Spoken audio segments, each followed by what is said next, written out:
வணக்கம். இன்றைய முக்கிய செய்திகள். மகாத்மா காந்தி தேசிய ஊரக வேலை உறுதி திட்டத்தின் பெயரை மாற்றி திட்டத்திற்கான நிதியை வெகுவாக குறைத்துள்ள மத்திய அரசின் மக்கள் விரோத நடவடிக்கைகளை கண்டித்து தமிழ்நாடு ஊரக வளர்ச்சித்துறை அலுவலர்கள் சங்கம் சார்பில் மாநிலம் தழுவிய மாவட்டம் தலைநகரங்களில் உண்ணாவிரத போராட்டத்தின் ஒரு பகுதியாக ராணிப்பேட்டையில் இன்றும் மாபெரும் உண்ணாவிரத போராட்டம் நடைபெற்றது. ராணிப்பேட்டை முத்துக்கடை பேருந்து நிலையம் அருகே நடைபெற்ற இந்த போராட்டத்திற்கு தமிழ்நாடு ஊரக வளர்ச்சித்துறை அலுவலர்கள் சங்கம் ராணிப்பேட்டை மாவட்ட தலைவர் புஷ்பராஜ் தலைமை தாங்கினார். தமிழ்நாடு ஊரக வளர்ச்சித்துறை அலுவலர்கள் சங்கம் ராணிப்பேட்டை மாவட்ட பொருளாளர் உமாபதி வரவேற்புரை ஆற்றினார். தொடர்ந்து தமிழ்நாடு ஊரக வளர்ச்சித்துறை அலுவலர்கள் சங்கம் ராணிப்பேட்டை மாவட்ட செயலாளர் பூபதி கோரிக்கை விளக்க உரையாற்றினார். மகாத்மா காந்தி தேசிய ஊரக வேலை உறுதி திட்டத்தின் பெயர் மாற்றம், நிதி வெட்டு மற்றும் மாநிலங்களுக்கு விதிக்கப்பட்ட கூடுதல் நிதி சுமை ஆகியவற்றை கடுமையாக கண்டித்தனர்.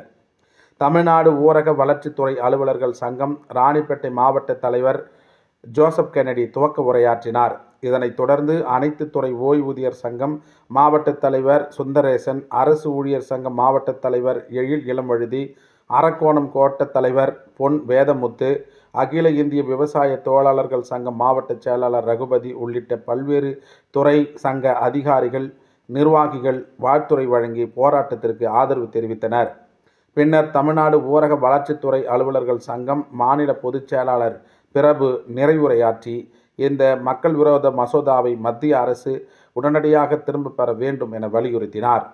முடிவில் தமிழ்நாடு ஊரக வளர்ச்சித்துறை அலுவலர்கள் சங்கம் மாநில செயற்குழு உறுப்பினர் சத்தியவேலன் நன்றி உரை வழங்கினார். இந்த உண்ணாவிரத போராட்டத்தில் ராணிப்பேட்டை மாவட்டத்தைச் சேர்ந்த ஊரக வளர்ச்சித்துறை அலுவலர்கள் மற்றும் பல்வேறு சங்க நிர்வாகிகள் திரளாக கலந்து கொண்டு ஆதரவு தெரிவித்தனர்.